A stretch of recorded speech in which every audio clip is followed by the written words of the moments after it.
Chapter 4. One of the cooks produced a metal tray of cookies that were cracked orange and seemed to have dried apples in the middle. Ginger cookies, Sybil said as she plucked one from the tray. My favorite. I took one of the cookies and quickly shrank back down into my human form. Before plunging it in my mouth, tasted amazing like everything that came out of the Manor's kitchen. The flavors of ginger, cinnamon and crispy apple danced around on my tongue, and I grabbed another cookie before they all disappeared. Hank, Tabitha whispered. I saw that. Saw what? I asked, and I shoved another cookie in my mouth and grinned as I chewed. That's not very knightly, Hank, Tabitha murmured. You can't be caught dead doing that around my father. As if you're any more ladylike, Sybil said as she took another bite of her cookie. If he'd seen you earlier, he would have beheaded you. One of my most noble qualities is my ability to know just how and when to behave, Tabitha shot back, and Sybil rolled her eyes. I should get cleaned, I began. Nonsense, Tabitha cooed. You're fine. I decided to take a little break from all the intense proposal planning and just let the joy of the party wash over me. The girls danced with some of the kids while servants told tales of their own weddings. Imelda talked to the servants and nodded profusely about something to do with the moon goddess while Sybil sidled up to me and snaked her arm around my waist. So, I said to the young witch. So, she giggled back. What's next? Well, it feels like it should be nightfall because this has been the longest day of my life, I sighed. But in reality it's only just past noon, so after this party I think that we should probably get started on approaching your fathers. Well, first things first, you're going to have to look smart, Sybil laughed. But I think your armor is too formal. My family are simple country folk. I said with a nod. And I have to bring the beans, so to speak? She agreed. That's the way to propose to a peasant girl. All right, I said, and I sought out one of the young page boys from the servants. Well, I'll slowly get everything together while this nice little gathering runs its course. Ernie, I said, and I called over a lithe, freckled boy with curly flaxen hair. His eyes lit up when he saw me gesture to him, and he practically skipped over. That was a most noble feat, Sir Henry, he said in a high-pitched voice. We were all watching from the window. None of our fathers could catch the serpent, but we're glad we have you. Well, it's in the job description, I laughed. But I have a question. Could you get the men to collect me 2 horse worth of moonbeams and attach them to a bundle for Casanova to take into town? 2 horse worth coming up, the boy said, and he fumbled with the handle of the front door before running outside. 2 horse worth? Sybil asked, and she blinked a few times. Her eyes were glowing bright green with excitement, and she crossed her arms. Well, yeah, I said. The only real Lupercalian measurements I knew were either sacks or horse worth. And 1 horse worth was considered a lot, so surely 2 horse worth would be more than enough to convince Mr. Foreman that I was the guy for his little girl. I mean, hell, not only could I supply a cup of coffee for every meal at this point, I could have probably built her a house made with coffee beans if I felt like it. Hank, they'll never have to fetch their own moonbeams again, she laughed. It won't offend them, will it? I asked. I'm not trying to buy you or anything, I've just got a lot of beans. Of course not, Sybil said, and she shook her head. They'll be most grateful for the beans. Maybe you'll even get a pig in return, Tabitha said, and the mischievous blonde sidled up to Sybil. Oh wait, looks like you already did. I could see that coming from a mile off, just so you know, Sybil replied and rolled her eyes.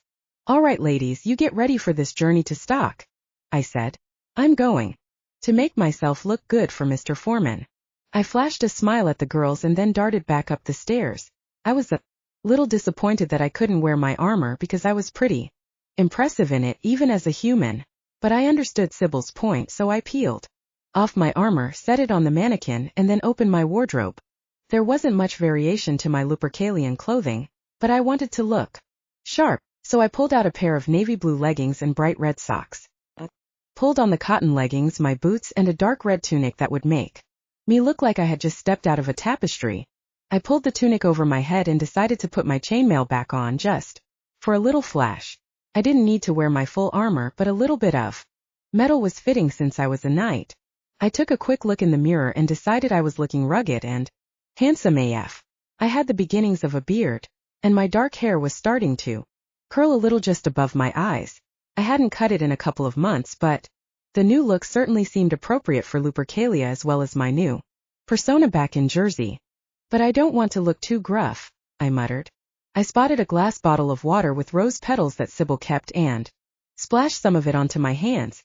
Then I ran it through my hair, and after another quick check in the mirror, gave myself a thumbs up. I made my way out of my room and back down the stairs where the shower was still in full swing. I grinned as I took in the scene, and I noticed that several of the kitchen ladies flushed pink and started to giggle when they spotted me. "What is it?" I asked with a smirk. "Is there something on my face?" "Yeah, your handsomeness," Imelda guffawed, and her skin glowed white with lust. "Imelda, if you're going to hang around with us, you're going to have to come up with some smoother lines than that," Tabitha said with a laugh.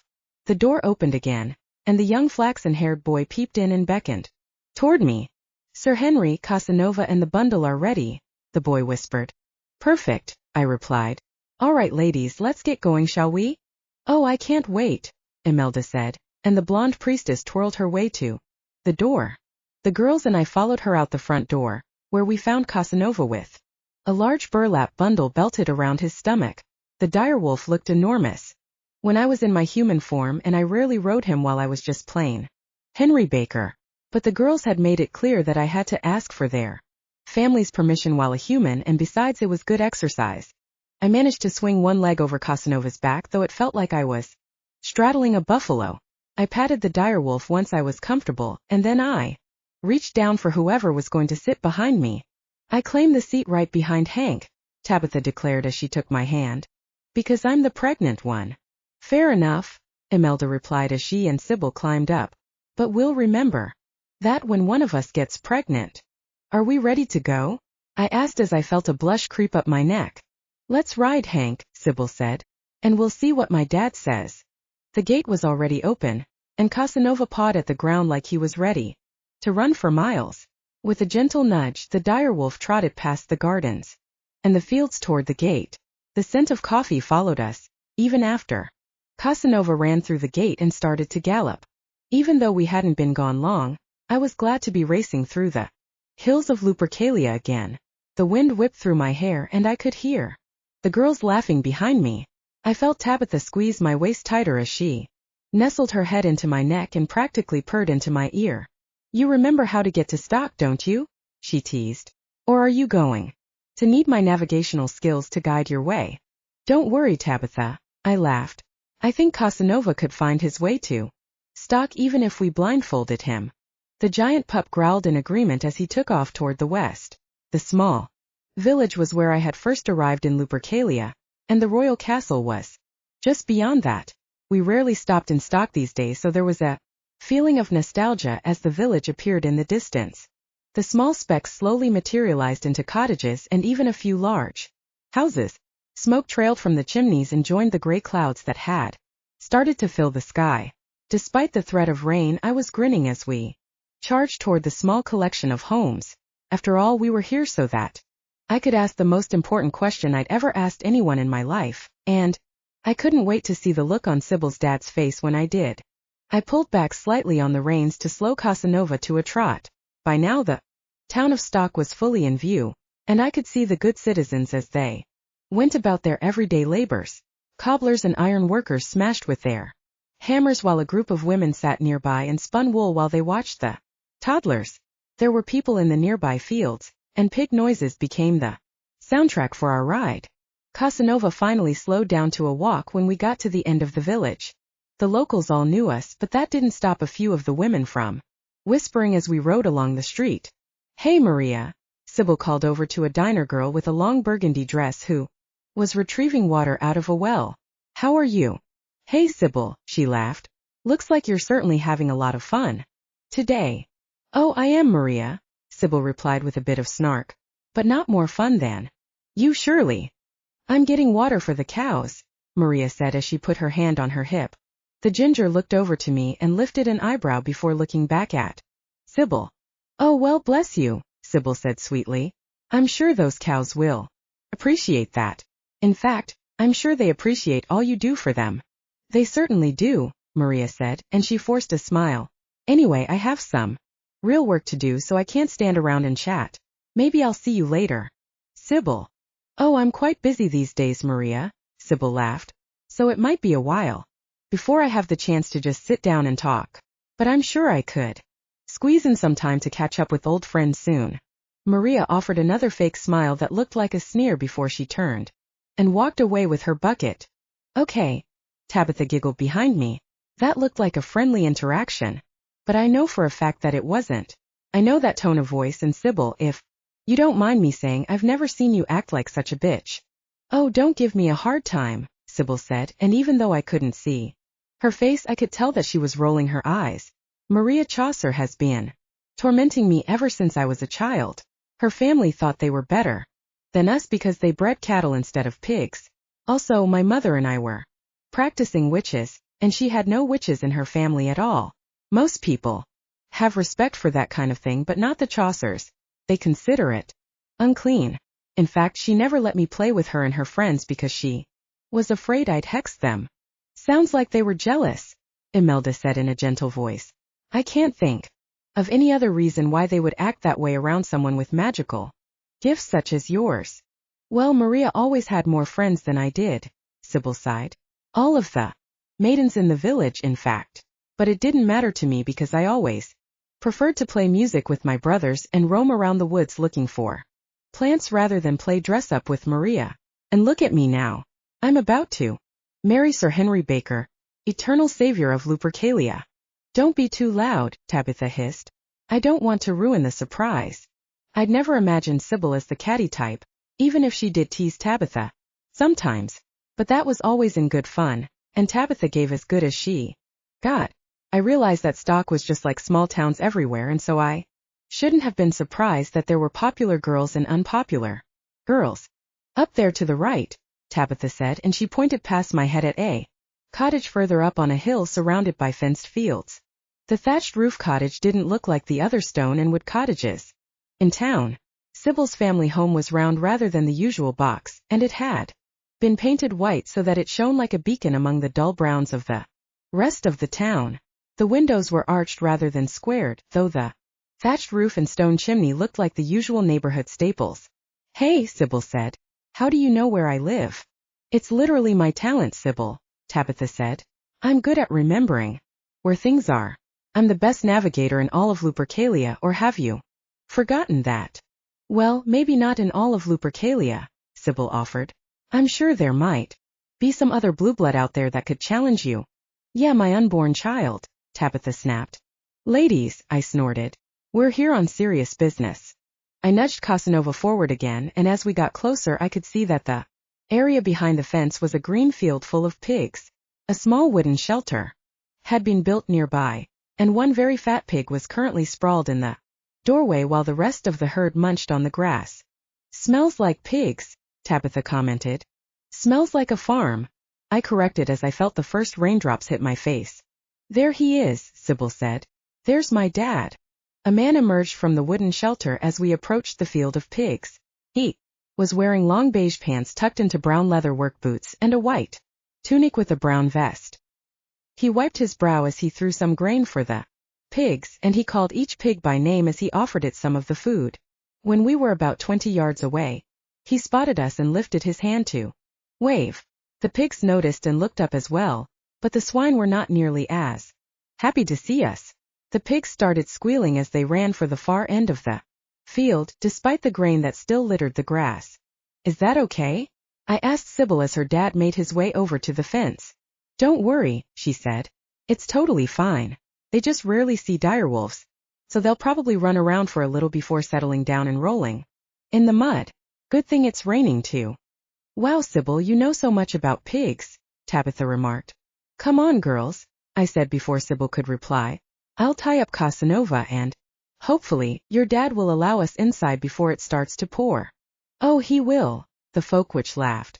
I swung my legs over the direwolf and hopped off. Sybil and Imelda followed, and I helped Tabitha off of Casanova, much to her chagrin. No, she said as she batted away my hands. I'm not an invalid. No, but you're a lady, and a pregnant one at that, I added. I won't let you strain yourself unnecessarily. Fine, she huffed. But only while I'm pregnant. Of course, I assured her as we walked toward the gate. Daddy! Sybil yelled as she ran toward her father. The witch looked like she was flying across the ground, and her father had a huge smile on his face as he stepped through the gate and closed it behind him. I thought for sure that Sybil would wrap him in a giant hug, but she skidded to a stop in front of him and gave him a peck on the cheek instead. After all that, Tabitha muttered. That's all we get? She doesn't want to get covered in mud, Imelda whispered. How glamorous, Tabitha said under her breath. Sybil's dad had gray hair, a gray beard, and the same kind green glowing eyes. Sybil. He was still smiling as the rest of us approached, and he gave me a nod in place of a handshake. And I suppose that this is Sir Henry Baker, the most eternal savior of Lupercalia? He asked. He bent down on one knee and bowed his head, just like the nobles had done. Oh please, I said as I lay my hand on his shoulder. It's raining and I don't want you to get your clothes dirty. I'm a pig farmer, Sir Henry, he said with a laugh as he dusted his hands on his shirt. So my clothes are always dirty.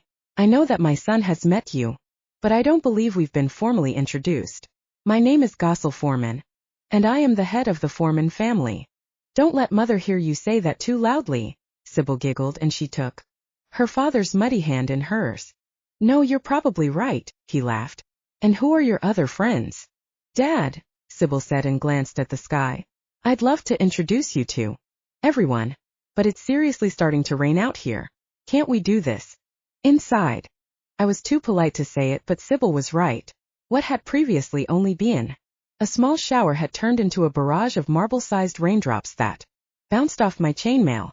Oh goodness, Gothic said and shook his head. I suppose you're right. I'm sorry ladies, but I usually just keep working no matter what the weather is. But I know such fine ladies as yourselves would rather be inside where it's warm and dry. Don't worry about it, Tabitha laughed. I love to dance in the rain. And rain is just another miracle we can thank the moon goddess for, Imelda added as she pushed a few damp strands of hair from her face. Just one thing before we head inside, I said as I started to undo the leather belts that held the bundle around Casanova's belly. Beautiful direwolf, by the way, Gothic added as he looked on. Does he have a name? Casanova, I answered, and Gothic gave me a puzzled look. Interesting name, he said with a shrug. Sounds like something from the South Country. Yeah, I said. It's from an old story in my hometown, sort of. I finally undid the last strap, and Sybil shot me an excited look as I took the large sack from Casanova's back, and then gestured at Gothic to carry the other side. The witch's father obliged, and we started up the path to the cottage with the sack swinging between us. Will Casanova be okay? Tabitha asked as she looked at the excited canine, who was following behind us. I don't want him to catch a cold. Oh, don't worry, Gothic wheezed as we made our way up to the cottage. He can shelter in the herb garden. It's just behind the house, and there's a covered work area that should be high enough to protect him. I looked back and saw that Casanova was skipping around as he tried to catch raindrops with his big pink tongue. Despite his massive size, my direwolf was still just a puppy, and I knew he still spent much of his day in play. But I loved him for it, and I felt like it helped keep me young in a way too. I think he's fine in the rain, I said. But if it gets worse, I'll make sure he finds the cover. We do have to ride him home, Tabitha said. And our butts will get soaked if he's not dry by then. It'll be fine, I assured her. Sybil darted ahead and opened the door so Mr. Foreman and I could carry the bundle into the house. The first thing I noticed as soon as I stepped inside was that the cottage smelled like the hut in the woods where I'd first met Sybil. The scents of rosemary, sage, and different flowers that I didn't even know mingled in the air, and the atmosphere was warm and smoky. There were herbs drying from the ceiling, just as there had been in the cottage, and the center of the house was lit by a metal furnace with a long chimney that reached toward the ceiling. The place was covered in pots, pans, and worn but comfortable furniture, and I was sure the windows let in plenty of sunlight on less rainy days. Even though it was small and it looked like there was only one other room in the back, it had a homey atmosphere that somehow reminded me of growing up with my family in New Jersey. Gothic and I placed the heavy bundle on the floor, and he slapped his hands together and barked at the two men sitting on a large floppy pink couch on the other side of the room. I thought you two were in town, he said as the young men immediately shot to their feet. We were in town, the guy on the left said, and he looked at me and smiled. I recognized him as Darius, Sybil's brother, whom I'd met once before in town.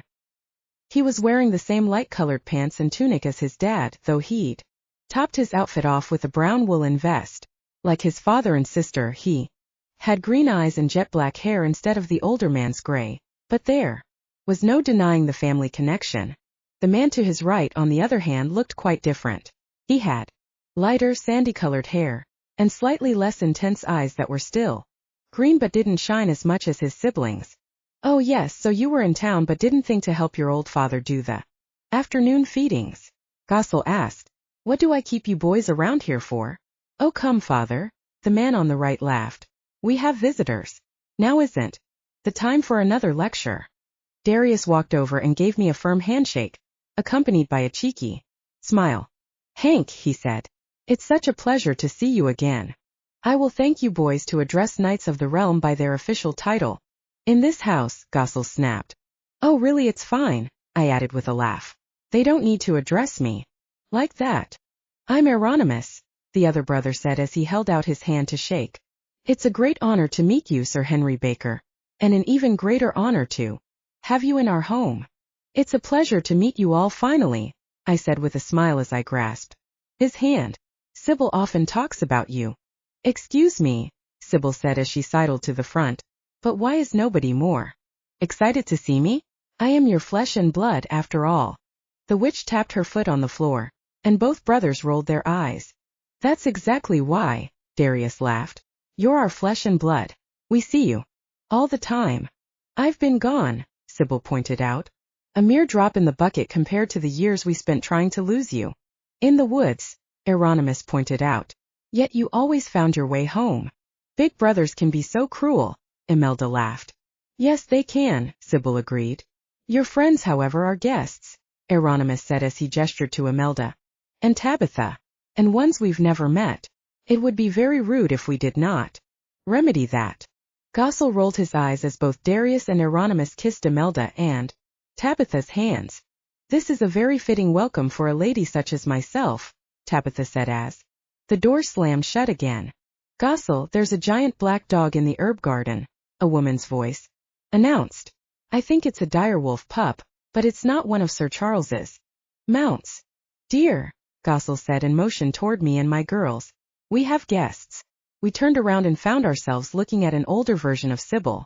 The woman's skin was crisscrossed with wrinkles, and her black hair had turned gray, but she had the same face and the same long neck.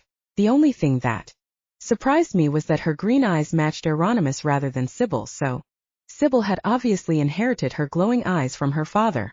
How do you do? I said politely as I took in the long black leather dress and silver necklace with a vial that made Sybil's mom look like a hard rocker. Goth MILF.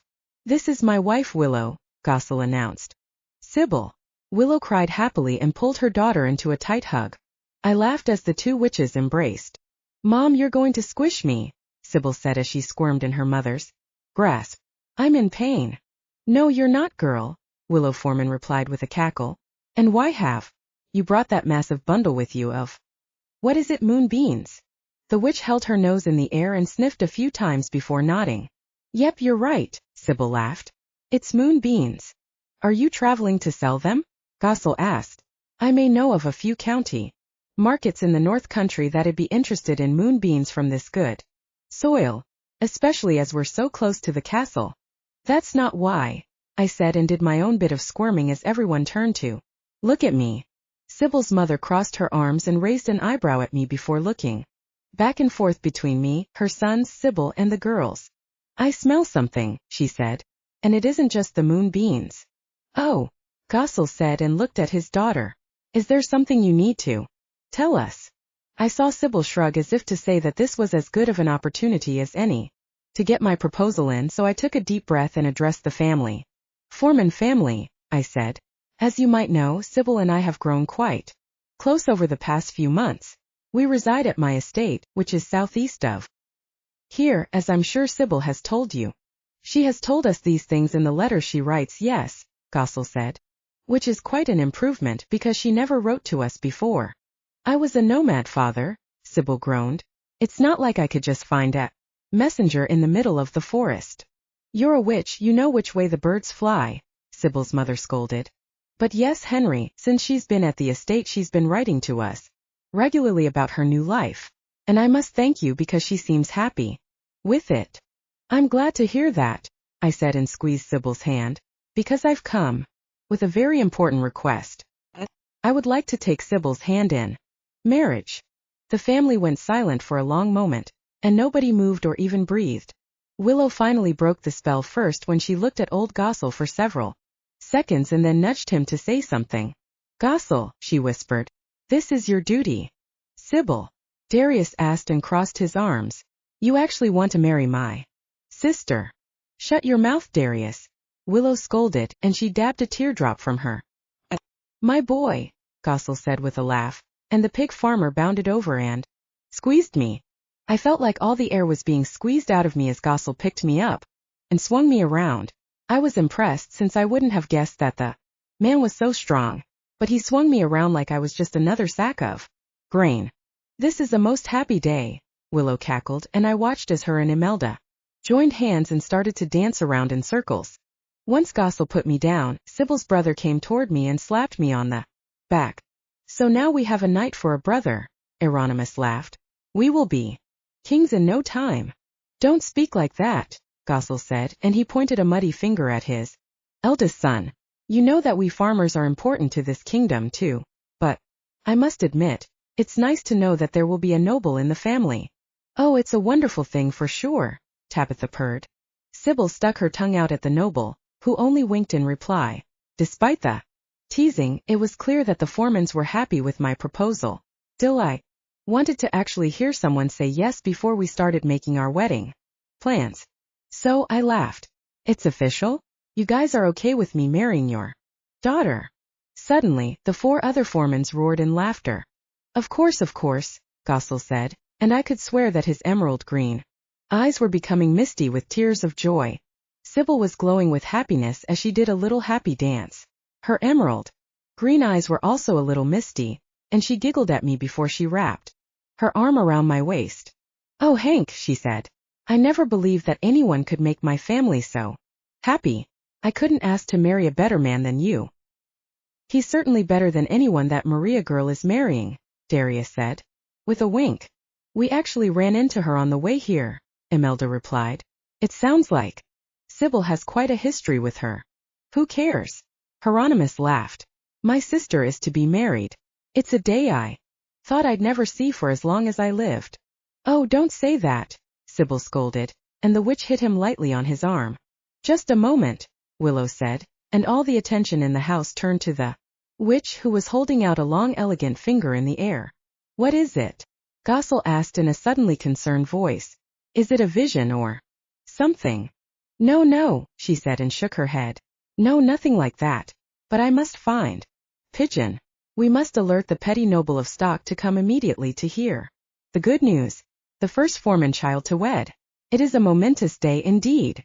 I'd love to deliver the news to Charles, I replied. He's the man who helped me find my way here in Lupercalia. I'll send the message immediately, Sybil's mother declared as she hurried out of the house. I don't know what she did to those pigeons, Gossel muttered, but they're like an army. They'll go anywhere she goes, fly anywhere she says. Strange. It's not strange, Sybil insisted. Maybe if you're a witch, Tabitha cooed. But to us ordinary folk it's strange. When have you ever been ordinary? Sybil asked as she rolled her eyes. Tabitha mused. You have a point. I shook my head and grinned at Gossel Foreman. The pig farmer looked like his mind was 1,000 miles away, and I couldn't blame him. I was already picturing a weekly meeting with Sybil's dad, maybe for a pint of meat at the stock tavern. We'd discuss our crazy witch wives and what they'd been up to that day, and laugh over the failed experiments. I thought back to my parents too. They would have loved to know that I was finally marrying one of the finest women I'd ever met in my life. They might think that marrying a few of them was a little weird, but it was a different type of life I was leading in Lupercalia, and once they'd met both women I was sure they'd understand why I couldn't choose between them. Boys, come now, Gossel said as he came out of his trance, and he ushered his sons to a large rosewood box that was behind the fireplace. We know what we must do. For a second I felt an ominous chill as they reached into the box. Had they been lying and they were about to bludgeon me to death or something? Every folk horror film I'd ever watched suddenly ran through my head, and the procession at the end of the Wicker Man came to me in full color as Sybil's grip around my waist tightened. But when Darius Foreman produced a 9-string lyre from the box and Hieronymus pulled out a drum, I took a deep sigh of relief. I knew that Sybil was from a musical family, and I'd heard the witch play her flute often enough, but I had yet to see the rest of her family play. "Oh, how enchanting," Imelda said, and the priestess glowed with excitement. I knew that there would be a wedding song. She flung her arms up in the air and did a little twirl around Tabitha, who was leaning against a window. "I do love a song," Tabitha said with a shrug, and the nobles started to dance with Imelda and twirl her around her arm. "Then let us begin," Gossel Foreman laughed as he pulled out a fiddle.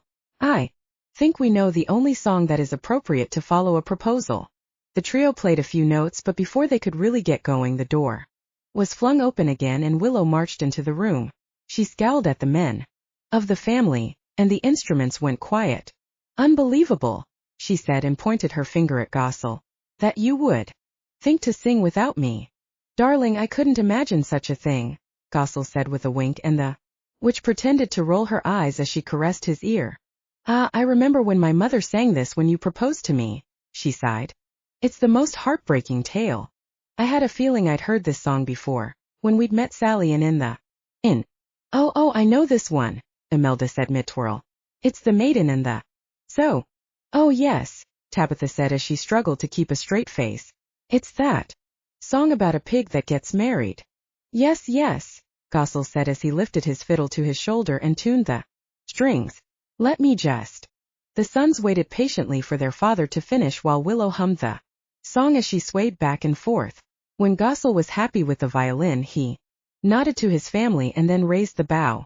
"At the ready, Formans," Hieronymus said, and he shot Sybil a look. "I have to join them," she whispered as she moved away from me. Hieronymus started beating rhythmically at the little drum, and soon Darius joined in with a little harp riff. Soon after that, Gossel joined in with some longer, more drawn-out notes, and Sybil and her mother began to hum. The effect was mesmerizing. The way their instruments came together made it sound like one heartbeat thrumming throughout the entire small cottage. And then, Gossel gestured at Sybil and her mother, and they started to sing. The maiden and the sow. The best of mates they were. And when she ventured through the field, that great pig followed her. And through the hills and dales they trekked, until they found a boar. That pig got married then and there. The best of mates no more. The men played a heartfelt reprise with the violin taking the part of the voices, and then Hieronymus riffed a drum solo that finally brought the song to an end.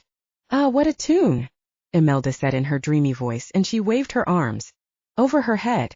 With her red suede gear, her long platinum hair, and her wavy dancing, she would have fit right in at a Grateful Dead concert. Then again, so would Sybil. It was only Tabitha who had an extra edge to her, and whenever she rimmed her eyes with black liner, she reminded me of Sherry Curry. "That was amazing, everyone," I said, and I started to clap. The family took their bows, and Sybil made an extra curtsy. "We've only played it at every village fete for the past 100 years. Practically," Hieronymus laughed. "This time it's different," Gossel snapped as he elbowed his son in the ribs. "It's one of our own little piglets that will be wed." "I like to think of Sybil as my little piglet as well," Tabitha interjected, with a wink. "By the goddess, that's given me an idea," Gossel said, and he shoved his violin and bow in Imelda's arms and ran out of the house. "Oh, what fine craftsmanship," Imelda said as she studied the fiddle, which looked like it had once been the property of a middle schooler who only played violin because his parents made him. "You must think our home is chaos, Henry," Willow said with a low laugh. "And you'd be right. But there is a great deal of love in this home, and we're glad to welcome you into the Foreman clan." "I'm glad to be part of it," I replied. "It's an honor." I didn't notice how loud everything had been since my proposal until there were about 30 seconds of calm. Then before I knew it, the door slammed open again with such force that a few dried rose petals fell from the ceiling. "Gossel," Willow scolded. It's not as if those only sprout once a season. I'll have you know. Yes, dear. He laughed, and he ushered in another figure. It was Charles. The petty noble closed the door politely behind him and looked over to me. He was wearing a blue suede tunic with long sleeves and black suede pants with chainmail covering both of them. His eyes glistened with pride, and the noble wrapped his arms around my neck and gave me a hearty pat on the back. Hank, he laughed loudly into my ear. I had a feeling that this would be only a matter of time, and might I say it's truly the most wondrous occasion. He pulled away from me and opened his mouth to say something, but when he did so, a tiny pig squeal came out instead. Charles, I said, and suddenly a hearty laugh boomed from behind. Charles, that one never fails, Gossel said as he held up a tiny pink creature in his hand.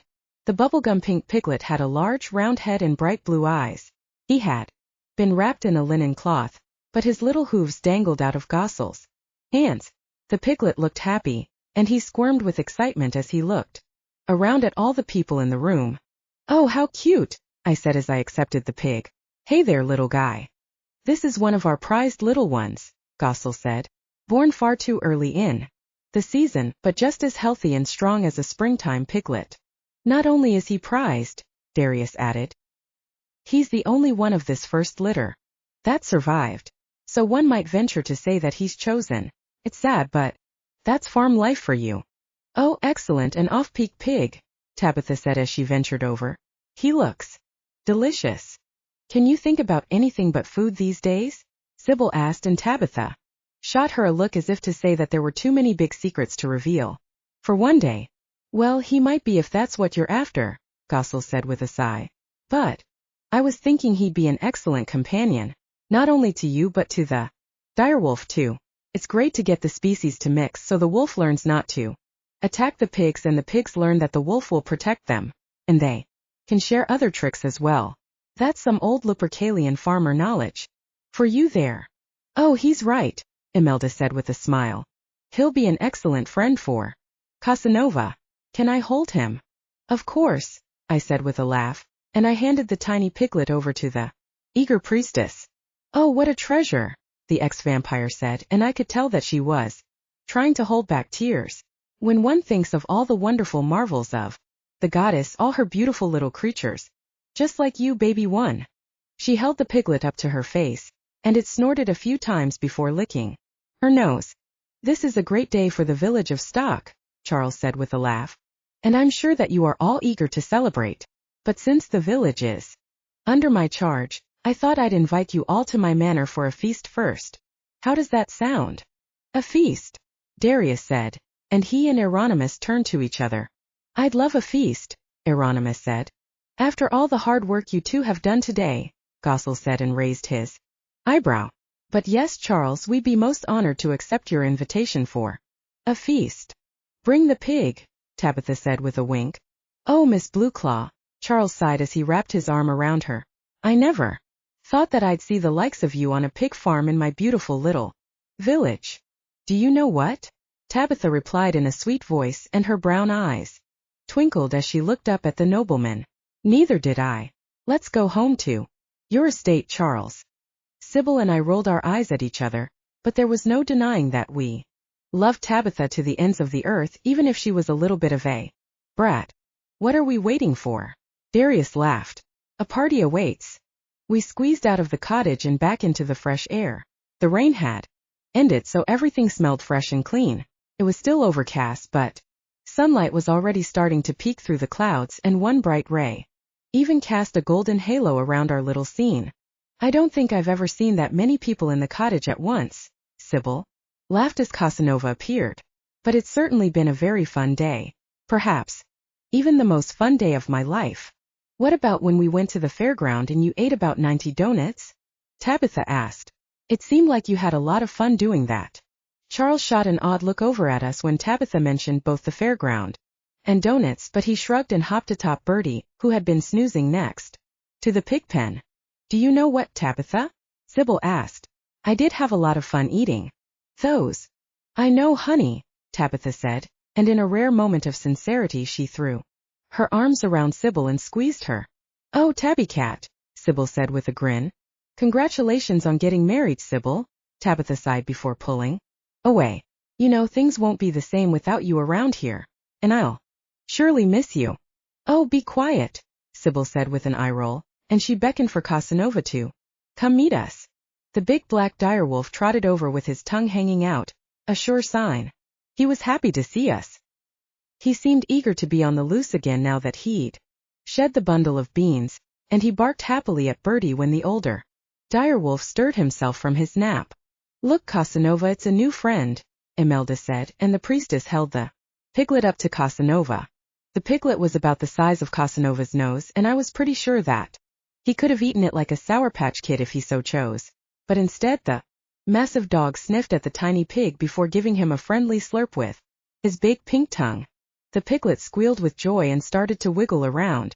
He snorted a few snorts before Imelda let him give Casanova a nibble on the ear, which the direwolf seemed to enjoy immensely. So wonderful, Imelda sighed. They're bonding. I can already tell that they are going to be the best of friends. You know what, boys? Tabitha said with a nod. I have the feeling that this is the beginning of a beautiful friendship. Come on, everyone, I said as I slid over Casanova's neck. Let's go to Charles's house. I couldn't wait to hang out with my best friend after my very first wedding proposal. As the girls slid on top of Casanova's back, I got a kick out of the fact that most guys only look forward to one proposal in their life. But I was only just getting started. Chapter 6. It turned out that a simple piece of armor and some clean clothes weren't enough for Tabitha's parents. I had to change into my hybrid form, pull on my full suit of armor, and make sure my moonsword was gleaming. Once every single detail of my appearance had been adjusted to Tabitha's liking, we were finally ready to leave the house. Tabitha, I've never seen you look so nervous, Sybil giggled as Tabitha paced around with her hand on her chin like she was in deep thought. The blonde had slicked back her hair with some rosemary water and clay that Sybil had provided for her. She was wearing her chainmail vest, and she'd been extra careful to even scrub behind her ears. Yeah, Tabitha, I laughed. I think I should be more nervous than you in this situation. You think that, she muttered to herself, but my parents will want to know that I've made the perfect decision. They'll want to see me as someone who's ready for marriage, not just my usual fun-loving self. Well, you're about to be a mother as well, aren't you? Imelda asked. Or are we, leaving that part out for now? Marriage, then children, Tabitha said, and Sybil nodded alongside her. That's how we're going to do things in the Blue Claw plan. Well, it seems like you girls have it all figured out, I said with a shrug. Don't worry, everyone, Imelda said, and a dreamy look came over her. I have a good feeling about today. The goddess is smiling down on us. I can feel it. She has blessed these unions, and the families are overwhelmed with joy at your betrothal. Imelda was wearing her usual white priestess gown, and she looked like she'd arrived straight from heaven. Her perfect features glimmered in the morning light, and when she swayed from side to side, she looked like she was dancing on a cloud. Yeah, Tabitha sighed. The goddess is smiling for sure. But you haven't met my mother yet, Imelda. She's not for the faint-hearted. I found her to be perfectly amicable, I said with a shrug. Let's just get a few things straight, Tabitha said as she opened the door and stepped outside. We can't talk about things like enchanted plums around my family. They'll worry for my safety, and I don't want them to find out about how much I like to watch movies either. Out of context, it sounded like I was listening to a 5-year-old tell their babysitter all of their secrets. But these were very real problems in our lives, and that's why I got such a kick out of going to Lupercalia. That and the whole pregnancy thing, Sybil said. Got it. They don't even know what movies are, I added. As I said, we can cross that bridge when we get to it. Tabitha glared at us until we nodded and then jerked the door closed behind us. The bang seemed to be the signal Jacob had been waiting for, because he appeared a moment later with Casanova, but there was no sign of the piglet, which was a little disappointing. Jacob, Imelda said, and she held the young boy's arm. Where did the piglet go? He's right there, priestess. Jacob laughed and pointed behind Casanova. But those short little legs don't move as fast. The piglet was trotting proudly behind Casanova with the exact same gait, and when he came to a stop, he swiped the ground with his front hoof just like Casanova did. Oh, my goddess, Sybil murmured. Does he think? He thinks he's a direwolf as well, Imelda squealed, and she started to jump up and down. I smiled at the tiny piglet who had found an idol in Casanova.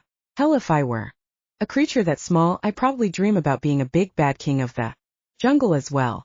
He's cute, Tabitha sighed, but there's no way he's going to keep up with the direwolf when he's running. Sybil, do you have that bewitched basket of? Sybil frowned before holding up her Jane Birkin-esque wicker basket. It's not bewitched, she assured. Just the contents sometimes. The witch scooped up the piglet in one hand, and he wriggled his little hooves in the air before she plopped him in her basket. Now you stay in there while we're traveling, she cooed. You're still a little pig, and we wouldn't want you to get lost. I slid onto Casanova's back and took the reins from Jacob, and the girls did the same. Tabitha circled her arms around my waist, and I could feel the nervous tension practically radiating off of her. It'll be fine, Tabby Cat, Sybil said as the girls shuffled even closer. Just you wait. It'll be a ton of fun. Yeah, I'm sure you're right, Tabitha said half-heartedly. The direwolf began to move after I nudged him, and he trotted past the moon bean fields with his head held high. By the time we burst through the gate, he was at a full gallop, and he quickly turned to the east like he knew we were heading to the Blue Claw estate. Okay, Tabitha shouted over the wind. I will remind you again to please refer to my parents as Sir and Lady Blueclaw. This is supposed to be a formal occasion, and we're not married yet, so you don't have the right to call them by their names. I think we can manage that, Imelda replied. Is there anything else? Be polite, Tabitha yelled back. Tabitha spent most of the ride shouting additional instructions at us whenever she thought of something else to remind us about, though I started to tune it all out. It was a relief when the Blue Claw estate appeared in the distance and Tabitha finally fell silent. Tabitha had spent most of her childhood in the royal castle with the other young Lupercalian nobles, but this was where she lived during school breaks and during her adult years, and since she had no brothers, there was a good chance that she would inherit this estate after her parents passed. The Blue Claw estate was walled, like most Lupercalian manors, so it was hard to see much of anything until we were at the gate. Two very tall black columns stood on either side of the gate, which were spooky enough, but the base of each column had been carved to look like a giant wolf's claw, which was the family's symbol. The gate itself was ordinary, and someone had left it open. That was common during the day, though, so I didn't think anyone had warned the Blue Claws that we were on the way. Oh wow, Tabitha sighed.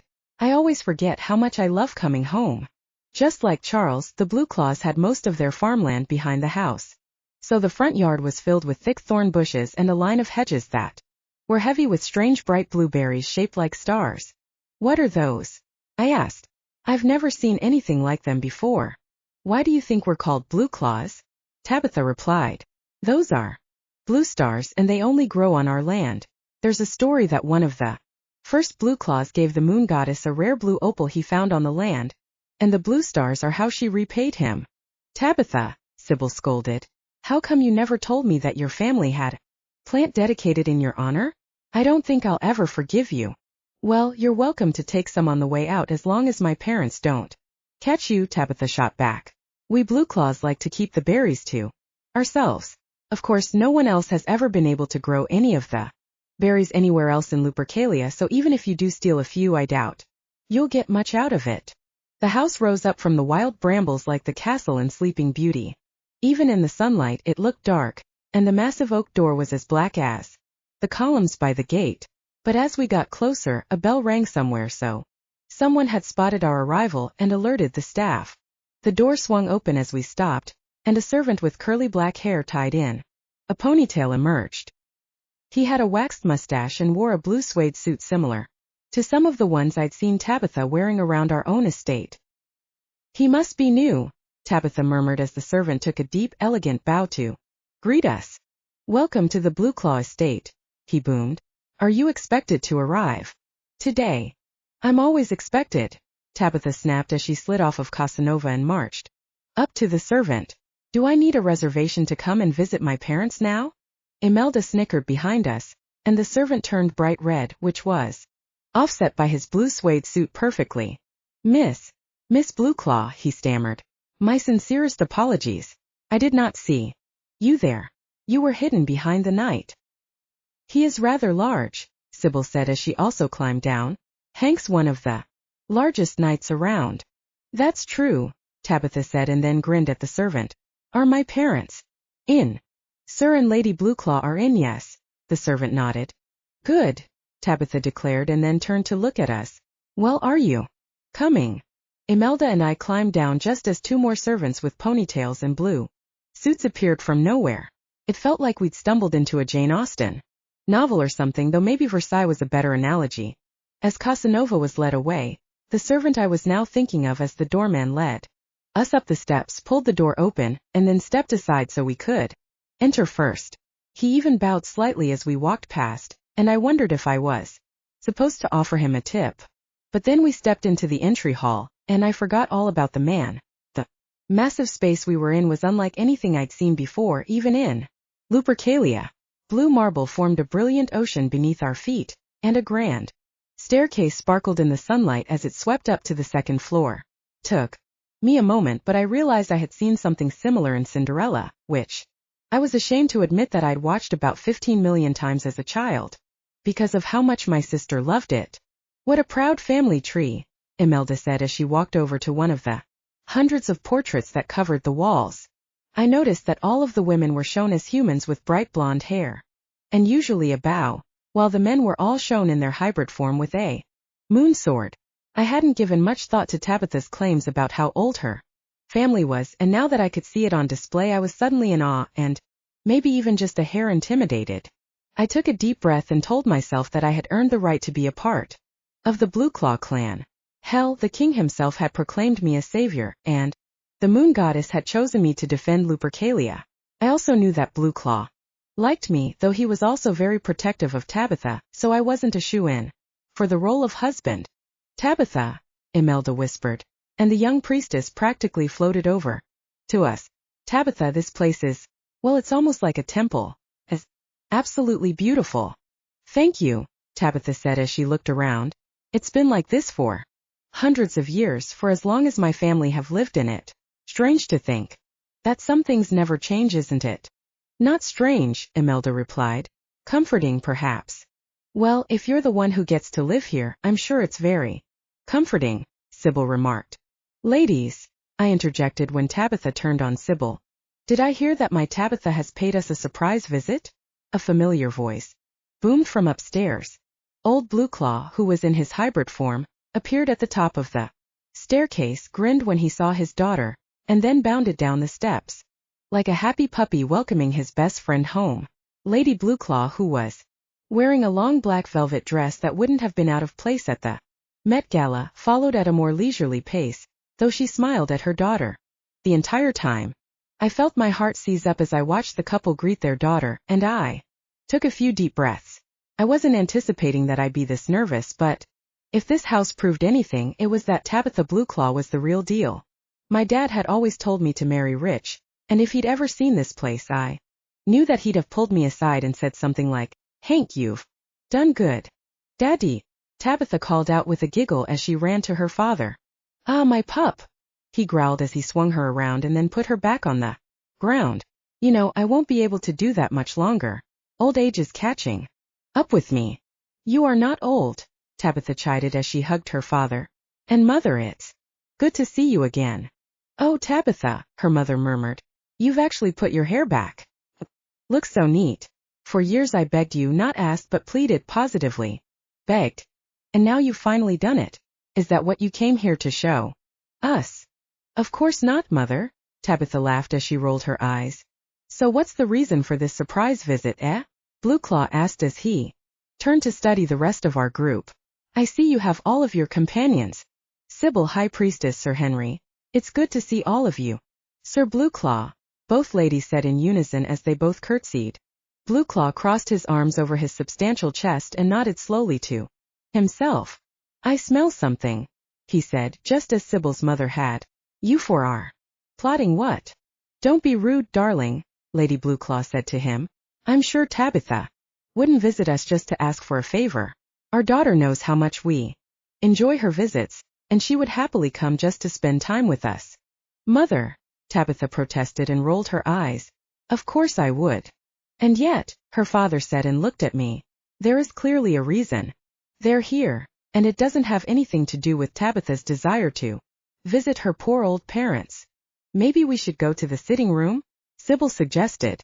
Isn't that what people do in houses like this? Go to the sitting room. But both of the Blue Claws were looking expectantly at me, and though I was sure no one had sent word of my plans, I could tell that they had a suspicion about why we were there. And if that were true, there didn't seem to be any reason to drag this out. Sir Blue Claw, I shouted as I stood as straight as Ramrod. I've come here today with a question. One of Tabitha's instructions that had stuck was that I needed to make the proposition on one knee as a sign of respect, so I bent down on one knee and looked up at Sir and Lady Blue Claw. Tabitha winked at me, and for a moment the formality was broken. I remembered what a goofball she could be and how much fun I'd had with her and her family since the first day I'd appeared in Lupercalia. This was going to be fine. Yes? Blue Claw asked, and though he tried to look fierce, he vibrated with giddy excitement. I'd like to ask for Tabitha's hand in marriage, I said. Lady Blue Claw brought one hand to her mouth and reached toward her husband. With the other one, a tear appeared in the corner of one eye, but she looked ecstatic. She patted her husband's arm, but neither of them spoke. In fact, no one said anything. A pair of servants had appeared at the top of the stairs to watch, and Imelda was swirling around the hall, but we were all waiting for Sir Blue Claw to say yay or nay. It was strangely quiet until Prometheus woke up and let out a sleepy oink from the depths of Sybil's basket. Imelda paused in her dance and then quickly tried to stifle her laughter while Sybil blushed and patted the pig. Sybil, Tabitha hissed. I can't believe you brought a pig into my house. Marriage. Old Blue Claw boomed, and it was clear that he had been so lost in thought that he hadn't even heard the tiny piglet. My goddess, Lady Blue Claw added, and she looked down at Tabitha. I never thought I'd see the day that a man would want to marry you. Mother, Tabitha protested. That came out wrong, the noblewoman said as she patted Tabitha's back. Very wrong, but you know what I meant. When Sybil giggled, Tabitha shot her a dirty look, but she nodded to her. Mother, you know none of those boys could ever keep up with me, Tabitha said. I know, Lady Blue Claw said and then smiled. Believe me, I know. Well, husband, are you going to speak? Of course I'm going to speak, Blue Claw retorted. First of all, Sir Henry, do get up. I won't have you sweeping the floor with your nice pants. Thank you, Sir Blue Claw, I said as I stood up and looked at the old werewolf. I didn't know how these things usually went among the nobility, but I was worried that Blue Claw hadn't shouted yes yet. Was there a chance that I could actually lose Tabitha? I knew nobles had to marry other blue bloods to keep the werewolf lines going, but what if old Blue Claw said no because I wasn't a blue blood? I was a knight, sure, and I'd already gotten Tabitha pregnant, but I didn't have actual blue blood. What if he was worried that our children wouldn't be able to pass on the werewolf gene? I have been waiting a long time to say this, he declared. You have my blessing. Oh, father, Tabitha declared and then kissed her father on his furry cheek. I knew you'd approve. You did you? Her father asked and shook his head. How could you not approve of the savior of Lupercalia? The daughter said and laughed. Now don't worry. We can get started with all the arrangements. Mother, you can. But it's not that simple, the old knight cut in. No, not so simple at all. Oh, here it comes, Tabitha sighed and pouted. What ridiculous chore are you going to give him? Blue Claw gave his daughter a withering glare, and the blonde actually went quiet for a moment. Okay, I said into the growing silence. Well, first of all, thank you, Sir Blue Claw. I promise that I will care for and protect Tabitha to the utmost of my capabilities, as well as defending Lupercalia. And I trust you, he interrupted with a smile. As a man, as a knight, as an old dog like myself, but you see, Tabitha is part of a bloodline that has existed for hundreds of years, perhaps even thousands, and there are certain conventions that must be met before you can be wed. Tabitha mentioned that, I said and glanced at the blonde, and I'm willing to take on any challenge she gives me. I have to be sure that you will protect the bloodline, Henry, the old knight said. It's of the utmost importance. I understand that, I replied, though I was starting to suspect that whatever task I was about to receive was going to be a lot more complicated than just standing outside the gates for a day. And that was okay by me. I would much rather set off on another adventure than play Buckingham Palace guard at the Blue Claw estate. Did Tabitha also tell you that the parents are the ones who choose the task? Old Blue Claw asked. She wasn't all that clear on that, I said. She thought she might pick what I had to do. Tabitha, Lady Blue Claw sighed. Sorry, Tabitha muttered with a nervous laugh. I didn't pay much attention to this stuff. As my mother said, they lost hope for me years ago. It's only in every tale of the kingdom, darling, her mother said with a raised eyebrow. Not that you paid too much attention to those as a child. Too busy playing stick swords with the boys outside when you should have been reading. That's my little warrior, Blue Claw said with a smile. But yes, the parents are the ones who decide. And Henry, my assignment for you is the very same quest that I completed so many years ago to win the heart of the woman you see before you. He put his arm around his wife, who gave him a loving gaze before nodding at me. This quest will be the perfect test of your suitability for Tabitha, Lady Blue Claw said. I nodded at both of them and smiled at Tabitha. I couldn't believe that I was going to undertake the same quest as her father, and I'd get to break in my new moon sword while I did it. What does the quest entail? I asked. I will warn you, he said in a serious voice. It will not be easy, but if you are up to the challenge, your nobility and your love will be solidified in our hearts forevermore.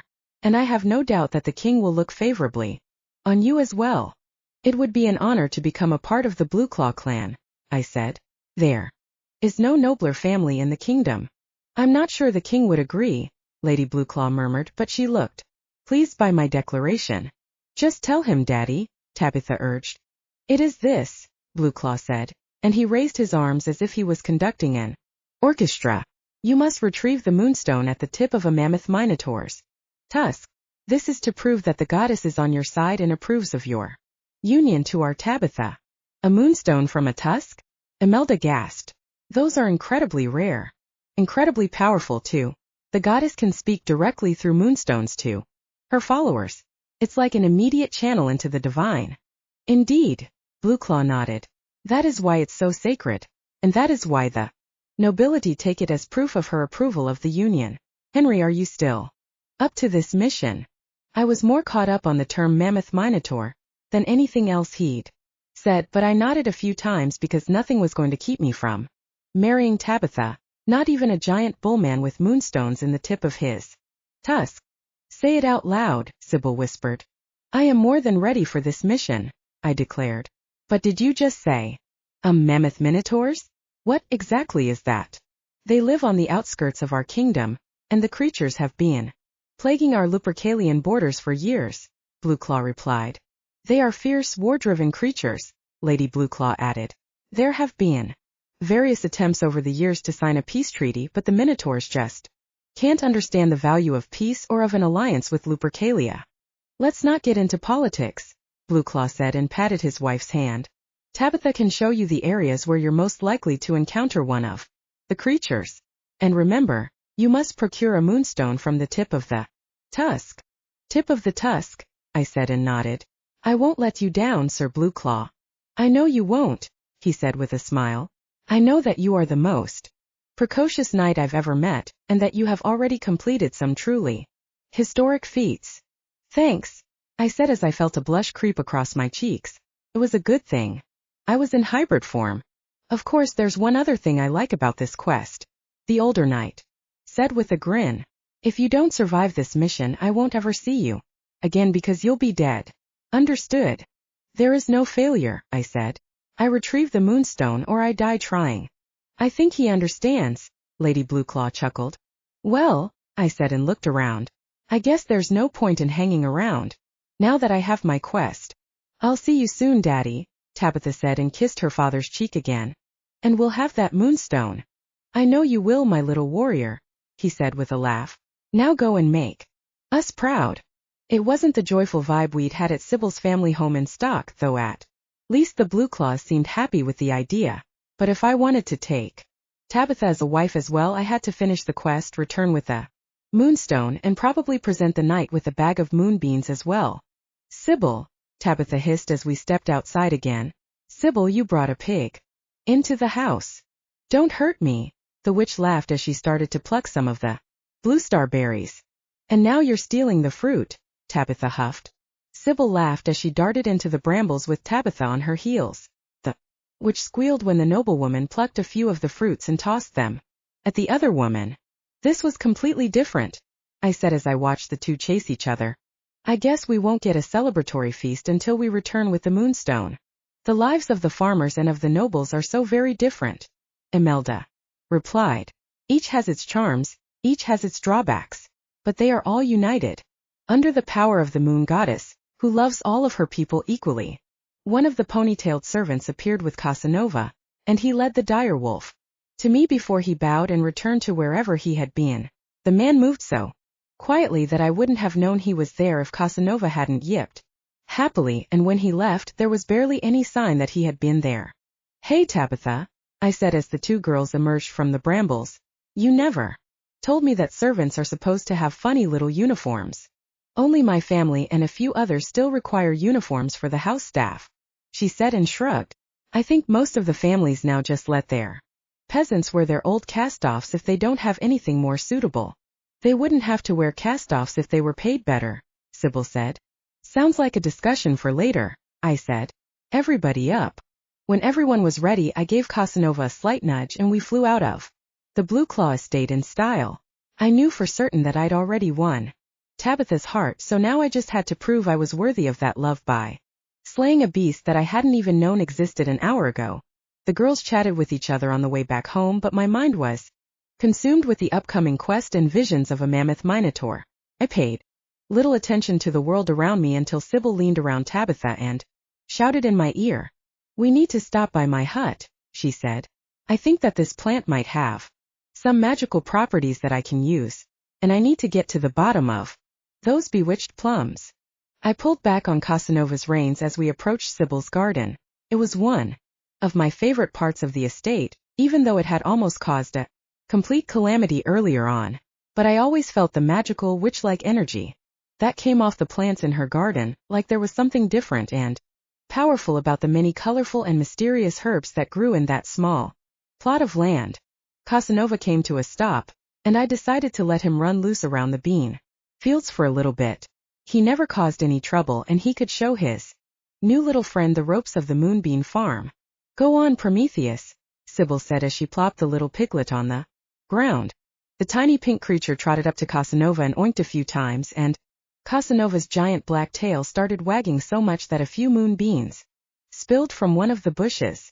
The spray of beans startled the piglet, but Casanova gave the tiny pig a lick across the face just to reassure him. The pig squealed in delight, and then the two of them ran off into the fields and played as we looked on. See, Imelda said, there's something special about that friendship. Oh, I know, Tabitha groaned. Sybil suddenly threw both of her hands in the air and looked like she had some kind of brainwave moment. Her eyes were wide, and if she'd been a cartoon character, she probably would have slapped her palm against her forehead. Hank, she said as she batted her eyelashes in a way that made me think she was going to ask me for something. Yes, darling wife-to-be? I asked. I'm going to need some wasabi, she said as she bounced around from foot to foot. Basically, I just realized that the spells I need to look at are in the Cypher's notebook, which is in Jersey, I added, where the wasabi lives as well. Uh-huh, Sybil said with a shrug, and Imelda said that she could translate the Cypher's notebook for me anytime as long as I made the solution. So you want us to go back to Jersey so that you can work out what's happening to these bewitched animals, I said. It would be good for us and the animals, she replied. Imagine if Casanova or Prometheus had eaten one of those plums. How about this? I said as I took a deep breath. Instead of leaving you here, I leave you girls in Jersey. I'll go on the quest by myself and— No way, Tabitha protested, and she folded her arms in front of her chest. There's no way that you're going on a quest that my father sent you on without me. But you're pregnant, Tabitha, Sybil pointed out, and it's for your hand in marriage. The quest is for Hank to prove himself. No, Tabitha said as she shook her head again. I'll wear extra armor. I don't care. There's no way I'm missing out on this. I may be getting married, but my mother can't force me into being a lady. Hank I'm going with, You on this mission? I sighed, but I knew that Tabitha would be a good addition. Plus she had to tell me where to find the mammoth minotaurs anyway, and I knew her well enough to know that she wouldn't tell me if she thought the information would get her a spot on the quest. Fine, I relented. Tabitha, you can come with me on the mission for your hand in marriage. Yippee! She shouted as she clapped her hands like a little kid. I knew that you were going to be the best husband in the whole world, didn't I? Of course you did, I sighed. So here's the new plan. I say we go back to New Jersey, spend the night, and then in the morning Tabitha and I will start out on our mission. It's too late in the day for us to reach the Lupercalian border before nightfall anyway, so it's the best plan. Perfect, Tabitha said. What are we waiting for? Oh, we're leaving this very moment? Imelda asked in surprise. We have everything we need, right? I replied. We do, Sybil said as she pulled her basket closer and then looped her arm through mine. Then grab hold everyone, I said. And let's go. No one else is around, so we might as well leave now before anyone spots us. And I'll try not to puke this time, Tabitha muttered under her breath. Perfect, I laughed. I twisted the ring on my left pinky finger, and everything around us disappeared. At first I'd always found the odd sensation of traveling through time and space to be uncomfortable. The feeling was a weird combination of being hollowed out while on the verge of an explosion, but these days I just kind of rode the wave. I was shrinking and stretching as I flew through the darkness, and then I could feel the ground beneath my feet again. All of the weight returned to my body, and I could hear birds singing outside. I'm going to vomit, I heard Tabitha groan, and she and Sybil ran to the bathroom. What a welcome to New Jersey.